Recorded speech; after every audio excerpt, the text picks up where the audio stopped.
ଚାଷୀ ଭାଇ ନମସ୍କାର। ଆପଣମାନେ ବି ଯଦି ବର୍ଷା ଋତୁରେ ଏପରି ଏକ ପନିପରିବା ଚାଷ କରିବା ପାଇଁ ଚାହୁଁଛନ୍ତି, ଯେଉଁଥିରେ କମ୍ ରୋଗ ପୋକ, କମ୍ ଖର୍ଚ୍ଚ ଏବଂ କମ୍ ଦିନରେ ଆପଣ କରିପାରିବେ ଏବଂ ବିଶେଷ କଥା ଆପଣ ନିଜ ପୁଞ୍ଜି ତିଆରି କରିପାରିବେ, ଯାହା ଫଳରେ ଆପଣଙ୍କୁ ପରବର୍ତ୍ତୀ ଚାଷ କରିବାରେ କିମ୍ବା ଅନ୍ୟ ଋତୁରେ ଚାଷ କରିବାରେ ଆପଣଙ୍କୁ ସହାୟକ ହେବ ଏବଂ ଏହି ଋତୁରେ ମଧ୍ୟ ଆପଣ ଭଲ ଦୁଇ ପଇସା ଇନକମ୍ କରିପାରିବେ। ତ ସେପରି ଗୋଟେ ଚାଷ ହେଉଛି କାକୁଡ଼ି ଚାଷ। ଦେଖନ୍ତୁ, ଖରା ଦିନରେ ବର୍ଷା ଦିନରେ ଆମର ଓଡ଼ିଶାରେ ଯେଉଁ ପର୍ବପର୍ବାଣୀର ଦିନ ଆସୁଛି, ତ ସେଗୁଡ଼ିକରେ କାକୁଡ଼ିର ବହୁତ ଭଲ ଡିମାଣ୍ଡ ରହିଥାଏ ଏବଂ ସେଥିପାଇଁ ତାର ଦାମ ମଧ୍ୟ ଭଲ ରହିଥାଏ। ଅଧିକାଂଶ ଚାଷୀ ଭାଇମାନେ କାକୁଡ଼ି ଚାଷ ଏଇଥିପାଇଁ କରନ୍ତି ନାହିଁ ଯେ ସେମାନେ ଭାବନ୍ତି ଯେ ରେଟ୍ ଯଦି ଡାଉନ୍ ହେଇଯିବ ତାପରେ ତାହେଲେ ଆମେ ଫସିଯିବୁ, ଆମର ମାନେ ପଇସା ଲସ୍ ହେଇଯିବ। କିନ୍ତୁ ଦେଖନ୍ତୁ, ରେଟ୍ ଏତେ ଶୀଘ୍ର ଡାଉନ୍ ହବନି। ଯେଉଁ ଥଣ୍ଡା ଦିନରେ ତରଭୁଜ, କାକୁଡ଼ି ସେଗୁଡ଼ିକର ଏତେ ଡିମାଣ୍ଡ ନଥାଏ, କିନ୍ତୁ ଖରା ଆଉ ବର୍ଷାରେ ସେଗୁଡ଼ିକର ଡିମାଣ୍ଡ ନିହାତି ଭାବରେ ରହିଥାଏ। ତ ଆପଣମାନେ ବର୍ତ୍ତମାନ ସମୟରେ ବି ଦେଖୁଥିବେ ପନିପରିବା ରେଟ୍ ମଧ୍ୟ ଭଲ ରହିଛି। ଆପଣମାନେ ଯଦି କାକୁଡ଼ି ଚାଷ କରୁଛନ୍ତି, ତାହେଲେ କମ୍ ପଇସାରେ ରୋଗ ପୋକ କେମିତି କଣ୍ଟ୍ରୋଲ କରିବା? ତ କମ୍ ପଇସାରେ ଆମେ ଯଦି ରୋଗ ପୋକ କଣ୍ଟ୍ରୋଲ କରିବାକୁ ଚାହୁଁଛେ, ତେବେ ଆମକୁ ସଠିକ୍ ସମୟରେ ସଠିକ୍ ଔଷଧ ଦେବା ପାଇଁ ପଡ଼ିବ। ତ ଯେମିତିକା ମୁଁ ଆପଣମାନଙ୍କୁ କହିଥିଲି, ପ୍ରଥମ ସପ୍ତାହରେ ଦେବେ। ଯେମିତି ପତ୍ର ଆପଣଙ୍କର 2 ପତ୍ର ଏମିତି ବାହାରିଯିବ, ଇମିଡାକ୍ଲୋପିଡ୍, ବ୍ଲୁ କପର ପ୍ରଥମ ସପ୍ତାହରେ ଦେଲେ। ଦ୍ୱିତୀୟ ସପ୍ତାହରେ ଦେବେ, ଠିକ୍ 14 ଦିନ ବେଳକୁ ଦେବେ। ସେଇ ସେମ୍ଟାକୁ ରିପିଟ୍ କରିବେ, ଇମିଡାକ୍ଲୋପିଡ୍ ଆଉ ବ୍ଲୁ କପରକୁ ହିଁ ସେଇଟାକୁ ରିପିଟ୍ କରିବେ, ମାନେ କପର ଅକ୍ସିକ୍ଲୋରାଇଡ୍ ସେଇଟାକୁ ହିଁ ରିପିଟ୍ କରିବେ। ତାପରେ ଥାର୍ଡ଼ ସପ୍ତାହ ମାନେ 21 ଦିନ ବେଳକୁ ଆପଣମାନେ ଇମିଡାକ୍ଲୋପିଡ୍, କପର ଅକ୍ସିକ୍ଲୋରାଇଡ୍ ଆଉ ଏକତାରା ତାକୁ ମିଶାଇକରି ଦେବେ। ତ ତୃତୀୟ ସପ୍ତାହ ପର୍ଯ୍ୟନ୍ତ ଆପଣମାନଙ୍କୁ ଆଗ ଭିଡ଼ିଓ ମଧ୍ୟରେ ବି ମୁଁ କହିଥିଲି। ତାପରେ ଯେତେବେଳେ ଆମର ଚତୁର୍ଥ ସପ୍ତାହ ଆସିଯିବ, ତ ସେତେବେଳେ ଆପଣଙ୍କୁ ଟେକ୍ନିକାଲ ଚେଞ୍ଜ କରିବାର ଅଛି। ସେତେବେଳେ ଆପଣଙ୍କର ଦେବା ଅଛି ଯେ ଗଛଟି ଆପଣଙ୍କର ସେତେବେଳେ ବଡ଼ ହେଇଯିବ, ତ ସେତେବେଳେ ଆପଣ ଦେବେ ଏମି ଷ୍ଟାର୍ଟଅପ୍ ଆଉ ଫିପ୍ରୋନିଲ୍। ଏମି ଷ୍ଟାର୍ଟଅପ୍ରେ ଯେଉଁ ଆଜୋଷ୍ଟ୍ରୋବିନ୍ ପ୍ଲସ୍ ଡାଇଫେନକୋନାଜୋଲ୍ ଟେକ୍ନିକାଲ ଆସୁଛି, ସେଇଟାକୁ ଆପଣ ନେଇପାରିବେ।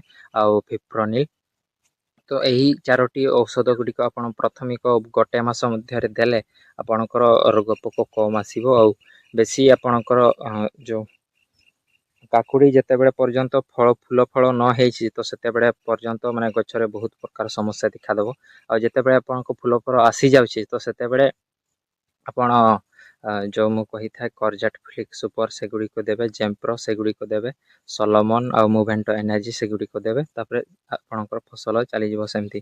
ତ ଗଛ ଗୁଡ଼ିକ ଯେଉଁ ଆପଣମାନଙ୍କୁ କହୁଥିଲି ମୁଁ, ଘାସ ସଫା କରିବା, ତ ଦେଖନ୍ତୁ ଏମିତି ଭାବରେ ଯେଉଁ କାମ ଚାଲିଛି, ମୁଁ ଏଇ ଯେଉଁ ମାନେ ସଫା କରୁଛି, ଆପଣମାନେ ଦେଖିପାରୁଥିବେ। ବର୍ଷା ଋତୁରେ ବି ମାନେ ଘାସ ସଫା କରିହେବ, କିଛି ଅସୁବିଧା ନାହିଁ। ଆପଣମାନଙ୍କୁ ଖାଲି ସଠିକ୍ ସମୟରେ କଡ଼ା ଖସା କରିବାର ଅଛି। ଆମ ଏପଟେ ଜାଗାରେ ଯେତେ ବର୍ଷା ହେଲେ ବି ମାନେ ପାଣି ଜମେ ନାହିଁ, ତ ସେଥିପାଇଁ ଆପଣ ମାଟି ବି ଦେଖୁଥିବେ ଟିକିଏ ଓଦା ଅଛି, କିନ୍ତୁ ହେଲେ ବି କଡ଼ା ଖସା ପାଇଁ ଠିକ୍ ଅଛି। ଆଉ ଅନ୍ୟ ଯେଉଁ ଆଗରେ ଯେଉଁ ଗଛ ଗୁଡ଼ିକ ଲଗା ହେଇଥିଲା, ସେଇଠି ବି ଆପଣମାନଙ୍କୁ ଦେଖେଇଦିଏ। ଏଗୁଡ଼ିକ ଦେଖନ୍ତୁ, ଯେଉଁ ସବୁଠାରୁ ପଛରେ ଲଗା ହେଇଥିଲା, କିନ୍ତୁ ପୁରା ଗ୍ରୋଥ୍ ବହୁତ ବଢ଼ିଆ ହେଇଛି। ତ ସେ ଗଛ ଗୁଡ଼ିକ ଦେଖାଉଛି, ଯେଉଁଗୁଡ଼ିକରେ ଆଉ କିଛି ଦିନ ପରେ ହିଁ ଫୁଲ ଫଳ ଆସିଯିବ। ତ ସେଗୁଡ଼ିକ ଦେଖିବା।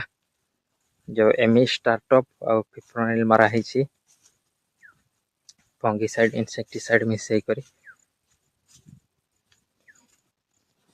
ତ ଦେଖନ୍ତୁ ଗଛ ଗୁଡ଼ିକ କେମିତି ହେଇଛି। ଏଇଠି ହିଁ ଯେଉଁ ମଞ୍ଚା ବାରଞ୍ଜା ଦିଆ ହେଇଛି, ଦେଖନ୍ତୁ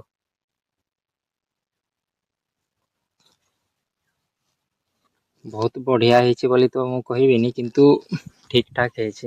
ଏମିତି ହିଁ ଗଛ ଚାଲିଥାଉ, ଖାଦ୍ୟ ସାର ଦେଇ ଚାଲିଥିବା। ଆଉ ଯେତେବେଳେ ଫୁଲ ଫଳ ଆସିବ, ସେତେବେଳେ ସ୍ପ୍ରେରେ ବି ଭିଟାମିନ୍ ଆଉ ଖାଦ୍ୟ ସାର ଗୁଡ଼ିକ ଦେବା ପାଇଁ ପଡ଼ିବ।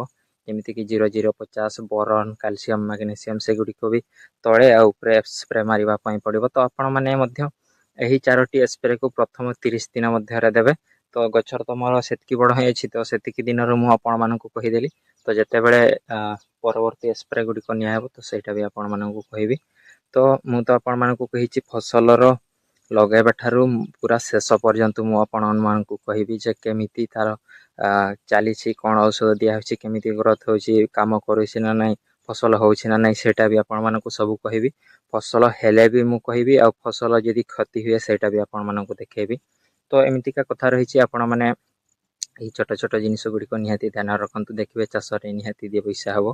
ଆଉ ଚାଷରେ ନିଜେ ଶିଖନ୍ତୁ, ନିଜେ ଆପଣ ଯେହେତୁ ନିଜେ ଟଙ୍କା ପଇସା ଲଗାଉଛନ୍ତି ତ ନିଜେ କରନ୍ତୁ ଚାଷ, ମାନେ ନିଜେ ଆଇଡ଼ିଆରୁ ଆଉ ନିଜ ଭୁଲର ଶିଖନ୍ତୁ ମୁଁ କହିବି। ତ ଏମିତିକା କଥା, ତ ଆଜିର ଭିଡ଼ିଓରେ ଏତିକି, ରହିଲି, ନମସ୍କାର।